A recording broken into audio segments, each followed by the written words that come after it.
بسم اللہ الرحمن الرحیم۔ بسم اللہ الرحمن الرحیم۔ السلام علیکم ورحمۃ اللہ وبرکاتہ۔ معزز طلبہ، امید ہے کہ آپ سب خیر و عافیت سے ہوں گے۔ سبق نمبر 53 میں ہم بات کریں گے رفع الیدین کے احکام اور تشہد میں بیٹھنے کا طریقہ۔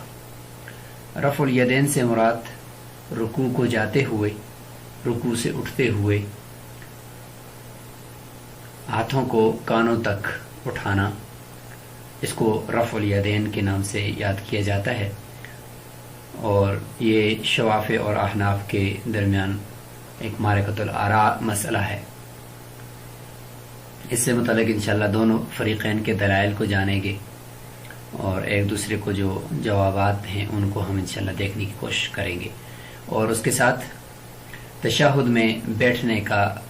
طریقہ مردوں کے لیے اور عورتوں کے لیے کیا ہے اس کا بھی انشاءاللہ ذکر ہوگا۔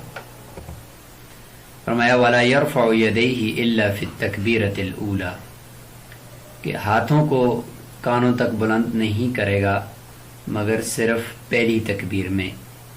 یعنی تکبیر تحریمہ میں صرف ہاتھوں کو کانوں تک اٹھائے گا، اس کے علاوہ نماز میں کسی بھی تکبیر میں کانوں تک ہاتھ نہیں اٹھائے گا۔ خلاف للشافعی رحمہ اللہ، سوائے امام شافعی رحمہ اللہ کے، فی الرکوع و فی الرفع منہ، رکوع کو جاتے ہوئے اور رکوع سے اٹھتے ہوئے۔ یاد رکھیں کانوں تک ہاتھ لگانا ہی ضروری نہیں، بلکہ ہاتھوں کا مطلقاً ان تکبیرات میں بلند کرنا، چاہے کندھوں تک ہو یا جہاں تک بھی ہو، لیکن یہ اٹھانا ہاتھوں کا امام شافعی رحمہ اللہ کے نزدیک رکوع سے اٹھتے ہوئے اور رکوع کو جاتے ہوئے یہ ان کے ہاں ضروری ہے، اور وہ فرماتے ہیں کہ یہ ہاتھ اٹھانا چونکہ حدیث سے ثابت ہے اس لیے یہاں پہ ہاتھ اٹھائے جائیں گے۔ اور اسی طریقے سے دوسری رکعت کے لیے جب انسان سیدھا کھڑا ہو جائے گا تو اس دوران بھی رفع الیدین امام شافعی رحمہ اللہ کے نزدیک کرنا ہے۔ احناف کی جو دلیل ہے وہ ذکر کی جا رہی ہے، حضرت عبداللہ بن عباس رضی اللہ تعالیٰ عنہ کی روایت ہے، وہ فرماتے ہیں لا ترفع الایدی الا فی 7 مواطن، ہاتھوں کو اٹھایا نہیں جائے گا، رفع الیدین نہیں کیا جائے گا سوائے 7 جگہوں کے، تکبیرۃ الافتتاح و تکبیرۃ القنوت، تکبیر تحریماً جو سب سے پہلے ہے اس میں، دعائے قنوت پڑھتے ہوئے جو تکبیر پہلے کہنی ہے اس میں، و تکبیرات العیدین، عیدین کی تکبیرات میں، و ذکر الاربع فی الحج،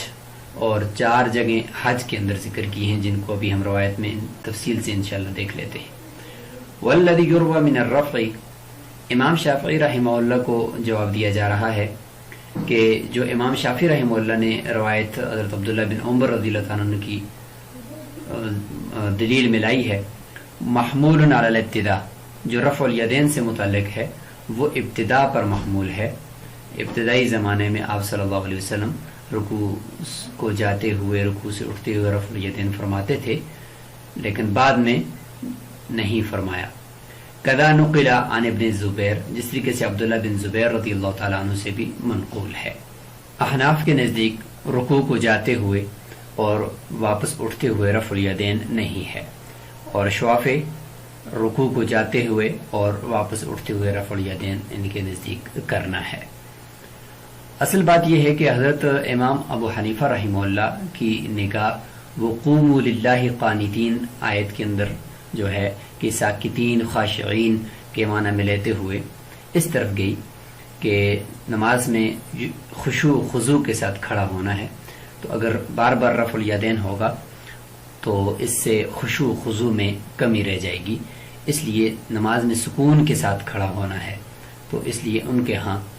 اس طرف رہتے ہوئے، اور چونکہ رفع الیدین کی جو روایات ہیں ابھی ہم دیکھیں گے دونوں طرف ہیں، اور رفع الیدین کرنے کی بھی اور نہ کرنے کی بھی، لیکن اب راجح کیا ہے تو احناف کے نزدیک رفع الیدین نہ کرنا ہے اور شافعی کے نزدیک رفع الیدین کرنا راجح ہے۔ تو امام ابو حنیفہ رحمۃ اللہ علیہ کا جو نہ کرنے کو راجح قرار دینا ہے وہ ایک تو قوموا للہ قانتین کی وجہ سے بھی ہے۔ تو اسی کے اوپر ہم کچھ روایات بھی احناف کی دیکھ لیتے ہیں. احناف کی جو مستدل احادیث ہیں ان میں ایک حدیث حضرت عبداللہ بن مسعود رضی اللہ تعالیٰ عنہ کی روایت ہے، قول ہے ان کا کہ الا اصلی بکم صلاۃ رسول اللہ صلی اللہ علیہ وسلم فصلی فلم یرفع یدیہ الا فی اول مرہ. ترمذی شریف میں کہ آپ صلی اللہ علیہ وسلم کی نماز میں آپ کو پڑھ کر نہ دکھاؤں؟ تو صحابہ نے کہا دکھائیے. تو انہوں نے نماز پڑھی تو صرف تکبیر تحریمہ کے لیے ہاتھ اٹھائے تھے، اس کے علاوہ نہیں اٹھائے.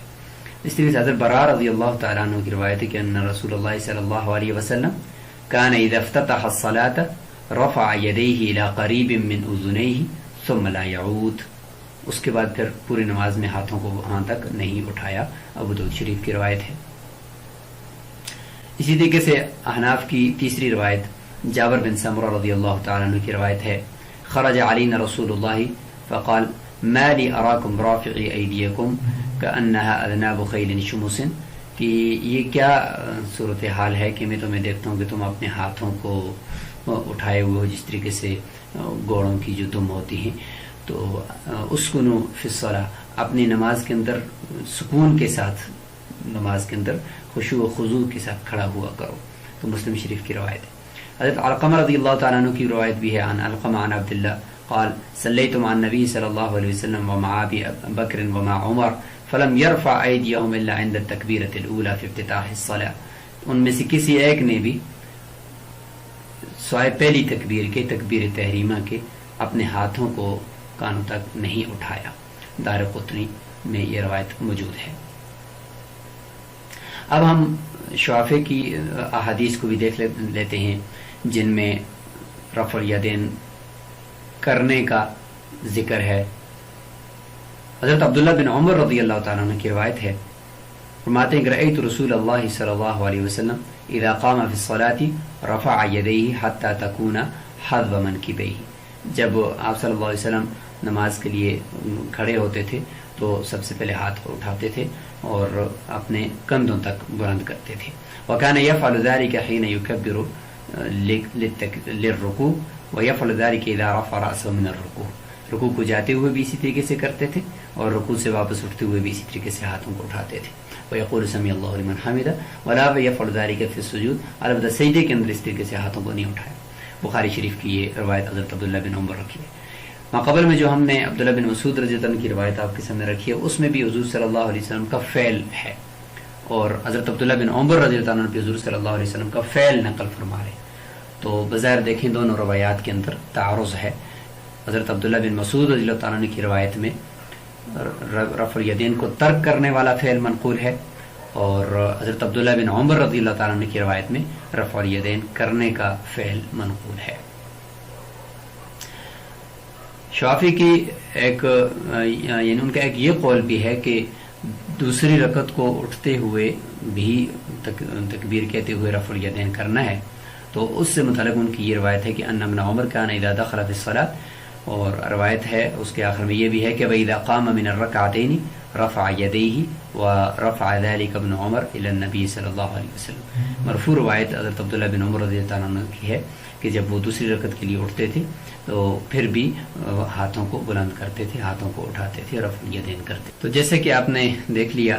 کہ دونوں طرف دلائل موجود ہیں، رفع الیدین کرنے اور نہ کرنے دونوں سے متعلق حضور صلی اللہ علیہ وسلم کا فعل منقول ہے. یہاں آگے چلنے سے پہلے ہم امام ابو حنیفہ رحمۃ اللہ علیہ اور امام اوزاعی رحمہ اللہ کا مکالمہ جو رفع الیدین سے متعلق ہوا تھا مسجد حرام میں اس کا ذکر کر لیتے ہیں. امام اوزاعی رحمہ اللہ ایک دفعہ مسجد حرام میں امام ابو حنیفہ رحمۃ اللہ علیہ سے ملاقات کرتے ہیں اور فرماتے ہیں کہ یہ میں کیا دیکھ رہا ہوں کہ اہل عراق وہ رکوع کو جاتے ہوئے رکوع سے اٹھتے ہوئے رفع الیدین نہیں کرتے، جبکہ مجھے زہری نے روایت کیا اور ان سے سالم نے اور ان سے عبداللہ بن عمر رضی اللہ تعالیٰ عنہ نے کہ رسول اللہ صلی اللہ علیہ وسلم کان یرفع عند الرکوع وعند الرفع الراس منہ، کہ آپ صلی اللہ علیہ وسلم رفع الیدین کرتے تھے رکوع کو جاتے ہوئے اور رکوع سے اٹھتے ہوئے. تو امام ابو حنیفہ رحمۃ اللہ علیہ نے فرمایا کہ حدثنی حماد عن ابراہیم عن علقمہ عن ابن مسعود، یہ سند ذکر کی امام ابو حنیفہ رحمۃ اللہ علیہ نے کہ مجھے حماد نے اور ان سے ابراہیم نے اور ان سے علقمہ نے اور ان سے عبداللہ بن مسعود رضی اللہ تعالیٰ نے روایت کیا ہے کہ کان نبی صلی اللہ علیہ وسلم یرفع یدیہ عند تکبیرۃ الافتتاح ثم لا یعود، کہ آپ صلی اللہ علیہ وسلم صرف تکبیر تحریمہ کے وقت ہاتھ اٹھاتے تھے، اس کے علاوہ پھر پوری نماز میں ہاتھوں کو نہیں اٹھاتے تھے۔ تو یہ مکالمہ جب ہوا تو امام اوزاعی رحمہ اللہ فرمانے لگے کہ عجیب، میں اتنی قوی سند اور اس میں اتنے اعلیٰ پائے کے لوگ موجود ہیں، وہ ذکر کر رہا ہوں جس میں رفع الیدین کا ذکر ہے، اور اس میں زہری، سالم اور حضرت عبداللہ بن عمر رضی اللہ عنہ جیسی شخصیات ہیں، اور صرف 3 ہی واسطے ہیں، تو اس میں تو ذکر ہے کہ رفع الیدین کیا ہے، جبکہ آپ میرے سامنے حماد، ابراہیم، علقمہ یہ اور پھر عبداللہ بن مسعود 4 واسطوں کے ذریعے سے روایت کرتے ہیں، اور اس میں حماد، ابراہیم اور علقمہ ہیں، اور میں اس کے مقابلے میں تو سالم، زہری اور عبداللہ بن عمر رضی اللہ عنہ تو اونچی شخصیات ہیں، اعلیٰ مراتب پر ہیں۔ تو میری روایت جو ہے وہ سند کے اعتبار سے اور راویوں کے علو شان کے اعتبار سے راجح ہونی چاہیے۔ تو امام ابو حنیفہ رحمۃ اللہ علیہ نے فرمایا کہ حماد جو ہیں وہ زہری سے زیادہ فقیہ ہیں، اس طریقے سے ابراہیم سالم سے زیادہ فقیہ ہیں، اور علقمہ جو ہیں اگر حضرت عبداللہ بن عمر رضی اللہ عنہ کا زمانہ پہلے کا نہ ہوتا، وہ ان سے پہلے سبقت نہ کر جاتے، تو میں یہ کہتا کہ علقمہ زیادہ فقیہ ہیں عبداللہ بن عمر رضی اللہ تعالیٰ عنہ سے۔ تو جب یہ بھی ہے کہ سارے میرے فقہا، میری سند کے جو راوی ہیں وہ فقہا ہیں اور زیادہ فقیہ ہیں آپ کی سند کے راویوں سے، اور فرمایا کہ حضرت عبداللہ بن مسعود تو حضرت عبداللہ بن مسعود ہے نا، ان کی تو بات ہی کچھ اور ہے۔ تو اس سے امام ابو حنیفہ رحمۃ اللہ علیہ نے یہ ثابت کیا کہ کسی بھی سند یا کسی بھی روایت کو جو ترجیح دی جاتی ہے وہ راویوں کے فقیہ ہونے کے اعتبار سے زیادہ اس کو ترجیح ملتی ہے، تو میری جو سند ہے اس کے راوی زیادہ فقیہ ہیں، تو لہٰذا جو عدم رفع کی روایت ہے وہ راجح ہونی چاہیے۔ تو اب شافعی کو جو جواب دیتے ہیں تو احناف کی طرف سے وہ یہ ہے کہ تعارض کی وجہ سے عبداللہ بن عمر رضی اللہ عنہ میں جو رفع الیدین کی روایت ہے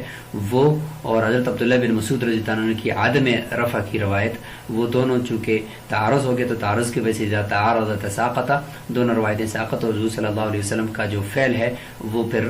اس کو دلیل نہیں بنایا جا سکتا کیونکہ تعارض آ گیا۔ جب تعارض آ گیا تو ہم ابھی حضور صلی اللہ علیہ وسلم کے قول کی طرف جائیں گے، تو قول میں کیا ملتا ہے؟ تو قولی روایت آپ نے متن میں دیکھ لی کہ لا ترفع الایدی الا فی 7 مواطن، کہ ہاتھ نہیں اٹھائے جائیں گے مگر 7 جگہوں میں، تو ان 7 جگہوں میں رکوع کو جاتے ہوئے اور رکوع کو اٹھتے ہوئے کوئی جگہ کا ذکر نہیں ہے۔ تو اس سے پتہ چلا کہ رفع الیدین رکوع کو جاتے ہوئے اور رکوع سے اٹھتے ہوئے یا دوسری رکعت کی طرف اوپر اٹھتے ہوئے یہ حضور صلی اللہ علیہ وسلم کے قولی روایت سے منقول نہیں ہے۔ تو ایک جواب یہ بھی دیا جاتا ہے کہ چونکہ حضور صلی اللہ علیہ وسلم کی نماز میں شروع میں جو چیزیں تھیں بہت ساری چیزیں پھر بعد میں منسوخ ہو گئی، شروع میں کلام جائز تھا، بعد میں کلام منسوخ ہوا، تو اس طریقے سے بہت ساری چیزیں پہلے تھیں بعد میں منسوخ ہوئی، تو احناف فرماتے ہیں کہ یہ رفع الیدین بھی اس طرح کا ہو سکتا ہے کہ ابتدائی زمانے کے اندر ہو اور بعد میں پھر وہ منسوخ ہو گیا ہو، تو اس طریقے سے احناف بھی دلیل دیتے ہیں۔ تو بہرحال دونوں طرف روایات موجود ہیں، لیکن تعارض کی وجہ سے ہم قولی روایت کو زیادہ راجح کرتے ہوئے عدم رفع کا قول حناف کے نزدیک ہے۔ وَإِذَا رَفَعَ رَأْسَهُ مِنَ السَّجْدَةِ الثَّانِيَةِ فِي الرَّكْعَةِ الثَّانِيَةِ افترش رجله اليسرى فجلس عليها ونسب اليمنى نصبا ووجه أصابعه نحو القبلة۔ یہاں سے تشہد میں بیٹھنے کا طریقہ بتایا جا رہا ہے کہ جب آپ نے سر کو دوسرے سجدے سے اٹھائے گا تو دوسری رکعت کے اندر، تو پھر اب اس نے اگرچہ 4 رکعت والی اگر نماز ہے تو پھر بھی بیچ میں چھوٹا قاعدہ جسے ہم کہتے ہیں وہ کرنا ہے، قاعدہ اولا، اور اگر 2 رکعت والی ہے تو پھر وہ قاعدہ اخیرہ ہوگا۔ بہرحال دونوں صورتوں میں وہ چاہے قاعدہ اولا ہو یا قاعدہ اخیرہ ہو، احناف کے نزدیک دونوں میں کوئی فرق نہیں ہے بیٹھنے کے اعتبار سے، تو لہٰذا فرماتے ہیں کہ افترش رجلہ الیسرى، اپنے بائیں پاؤں کو پھیلا دے گا اور اس کے اوپر بیٹھ جائے گا، فجلس علیہا ونصب الیمنى نصبا، اور دائیں پاؤں کو کھڑا کرے گا اور اس کی انگلیاں وجہ اصابعہ نحو القبلہ، اور ان کی انگلیوں کو فولڈ کر کے قبلے کی طرف رکھے گا۔ تو یہ طریقہ ہے دونوں قاعدوں میں، قاعدہ اخیرہ اور قاعدہ اولا میں بیٹھنے کا۔ هكذا وصفت عائشہ رضی اللہ عنہ قعود رسول اللہ صلی اللہ علیہ وسلم فی الصلاۃ، اسی طریقے سے حضرت عائشہ رضی اللہ عنہ نے رسول اللہ صلی اللہ علیہ وسلم کا بیٹھنے کا طریقہ نماز میں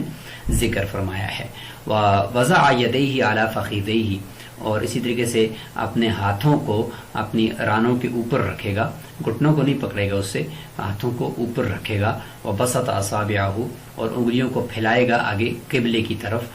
پھیلانے کا مطلب کشادہ کرنا، کھولنا نہیں ہے جس طرح